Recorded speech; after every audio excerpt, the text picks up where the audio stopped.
हमें अपनी मनस्थिति स्वयं के उपादान को भी बदलना होगा।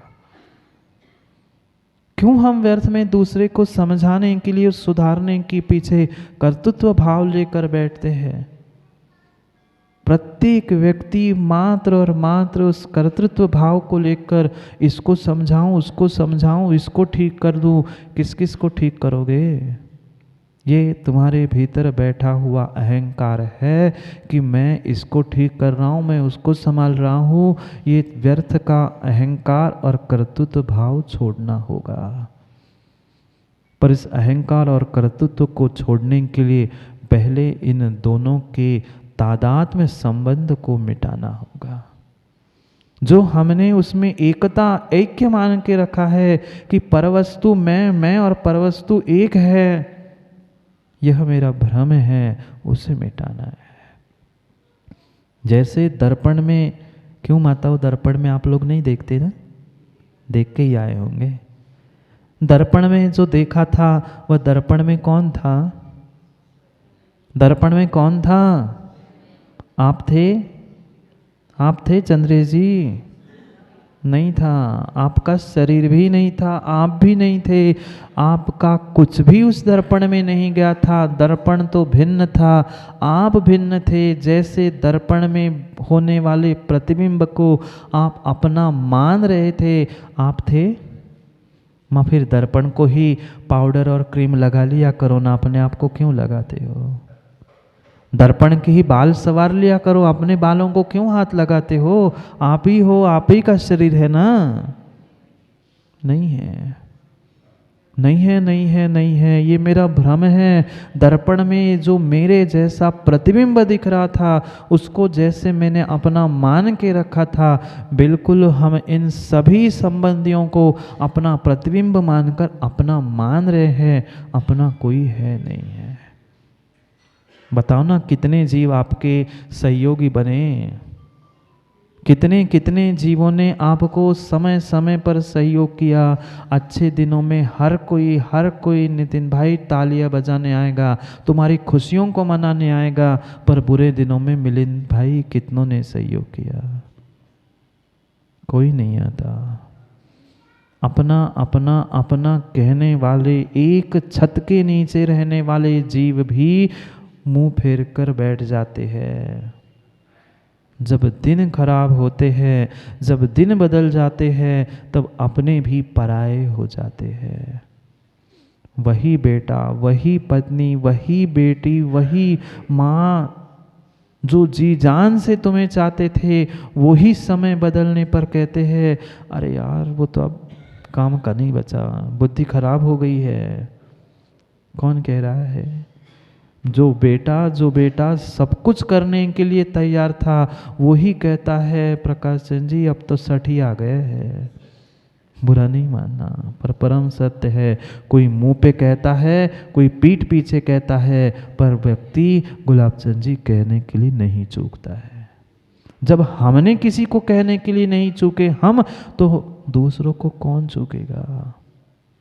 दुनिया हमें भी कहेगी हम जैसा दूसरे के साथ बर्ताव कर रहे हैं, हम जैसे अपने माता पिता घर परिवारों के साथ व्यवहार कर रहे हैं, आने वाली पीढ़ी, आने वाला समय भी तुम्हारे साथ वैसा करेगा।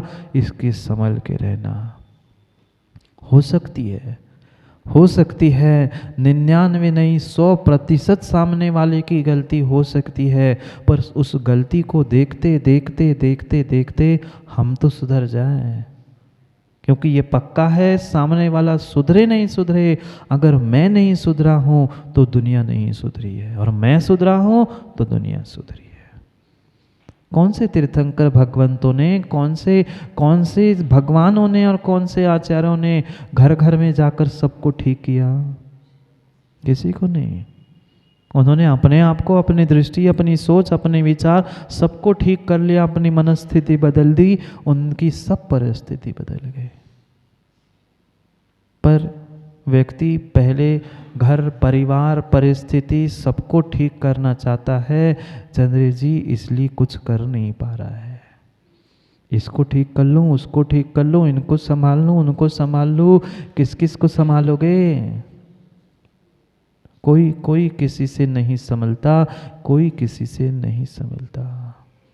मोदी जी, बाबा, ये सर पे थोड़े थोड़े से बचे हैं क्या? बचपन में भी, युवावस्था में भी इतने ही थे? बोलो ना। बचपन में, युवावस्था में जो सर पे काले काले बचे इतने ही थे?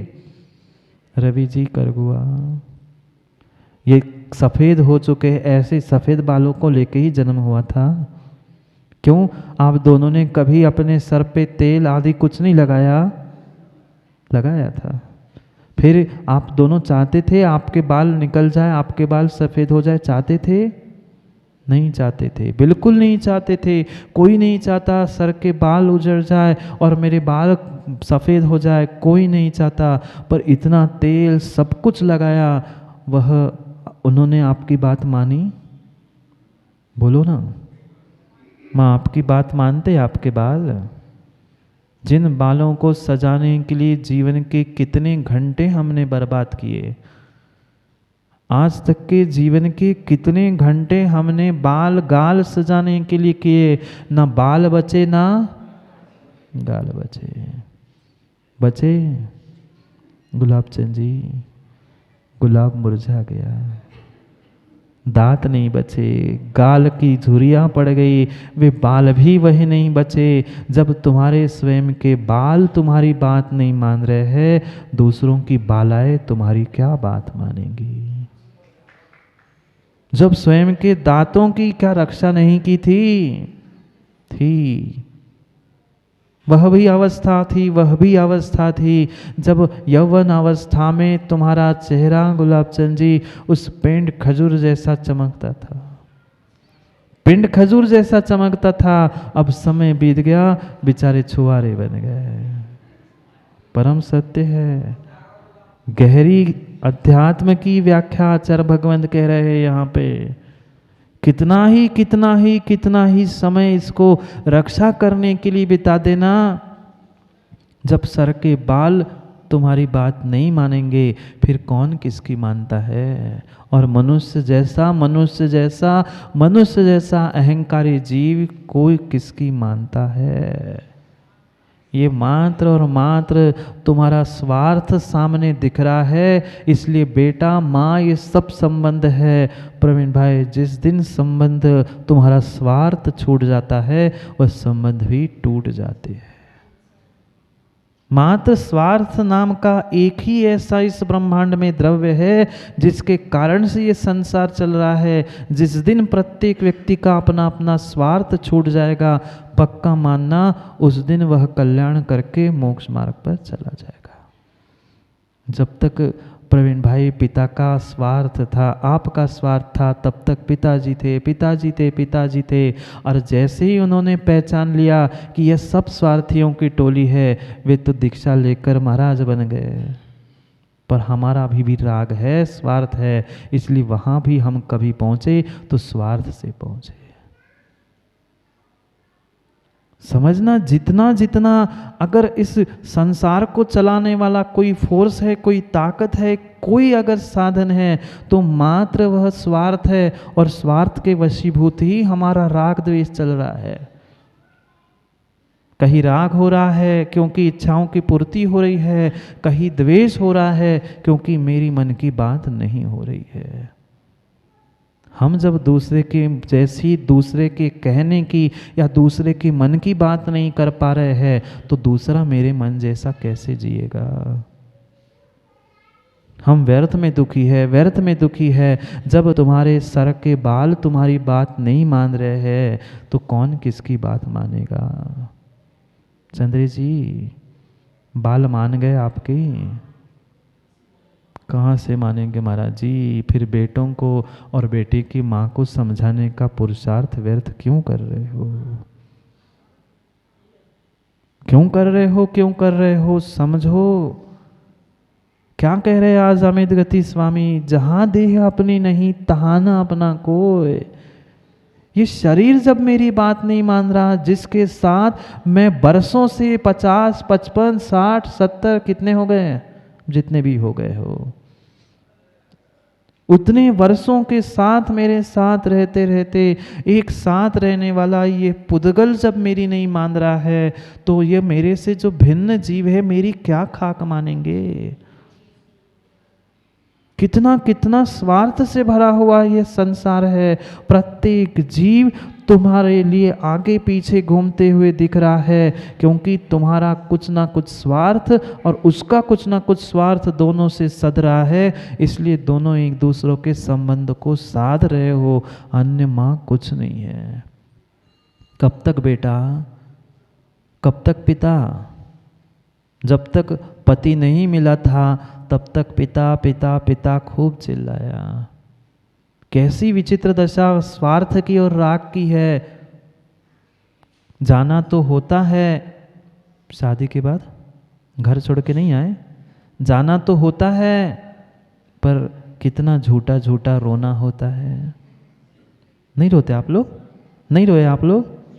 जाना तो होता है, वही घर छोड़ के जाएंगे भी, एक साल भी पूरा नहीं होता, एक साल भी पूरा नहीं होता। जब पुनः मायके आती है वही बेटी 15 दिन बाद कहती है पिताजी अपने घर चली जाऊं। एक साल बाद वही बेटी जो एक साल पहले रो रही थी, बिलक रही थी, पिताजी मैं कैसे रहूंगी अकेली, आपको छोड़ के, आपने सब कुछ किया, वे ही बेटी एक साल भी नहीं पूरा होता, दूसरी बार जब मायके आती है कहती है पिताजी अपने घर चली जाऊं। सोचो, विचार करो, हम क्यों व्यर्थ में पड़े हैं। अपना पराया, राग द्वेष, ये सब कुछ चलने वाला मात्र तेरा स्वार्थ है, स्वार्थ है और स्वार्थ है। जहाँ दूसरे स्थान पर तुम्हारी राग की पुष्टि हो रही थी, इंद्रियों की पूर्ति हो रही थी, वहाँ पर मेरा स्वार्थ दिखा, वह पुराना स्वार्थ मैंने छोड़ दिया। उससे भी, उनसे भी स्वार्थ निकलना बंद हुआ। फिर मेरा बेटे की तरफ राग बढ़ा, बेटे छूटा, फिर आने वाले पोतों पर राग बढ़ा। क्यों बाबा बढ़ा? कितना ही रवि भाई उस पोतों पोतियों को लेकर खिला देना। अभी तो तुम हाथ में लेकर, गोद में लेकर बैठे हो, अगर नहीं संभल पाओ तो वे ही कंधे पर बैठकर, बाकी आप समझदार हो, मुझे कहने की आवश्यकता नहीं है। पक्का है, देखा गया है। क्या आप लोगों ने नहीं देखा? देखा होगा। जो अधिक ज़्यादा अपना अपना अपना करके कंधों पर बिठालता है, वही पिता के बाल और मूंछ खींचता है। समझो, संभलो अपने आप को। रखना रहना भले ही सबके साथ है, पर सबके साथ एक मर्यादा बना के रखो। जो ये तादाद में संबंध हमने तू मैं तू एक मान के रखा है ना, उन दोनों को थोड़ा सा भिन्न भिन्न करके रखो। क्योंकि ये पक्का है, कोई मुझे अंतिम सांसों में साथ देने वाला नहीं है। देगा कोई? नहीं देगा, बिल्कुल बिल्कुल नहीं देगा। जाते समय अगर बहुत बीमार हो गए किसी के पिताजी, तो बेटे बहू भी कहते जल्दी से टर तो जाए। कितना ही ऐसे ऐसे कर लेना, भीतर के परिणामों को मां पढ़ना। कोई वृद्ध दादा दादी घर में हो और नई बहू आए और उससे पता चल जाए कि इनके घर में दादा 2 पीढ़ी और भी है, वो सोचती है नहीं बेटी शादी करनी, 2 बहू सास की सेवा करनी पड़ेगी। वहाँ नहीं करना संबंध। सत्य है, परम सत्य है। वह बेटी भी सोचती है एक ही तो सास थी, अब 2 सास की कौन व्यवस्था बनाए। ठीक है, दूसरा कोई संबंध खोजते हैं।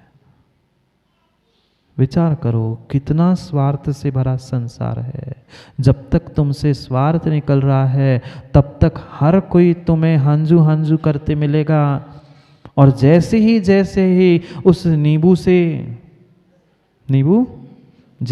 नींबू से रस निचोड़ जाता है, वैसे ही उस नींबू को सुरेश चंद जी फेंक देते हैं। ये संसार की ऐसी विचित्र दशा है। जितना जितना जितना मीठा गन्ना चूसने में लगता है। चूसा आप लोगों ने गन्ना? खाया कभी मुंह से गन्ना? लोग भाई जितनी बार चबाओगे पूरा रस ले लिया, और जैसे ही कचड़ा हो गया थूक दिया।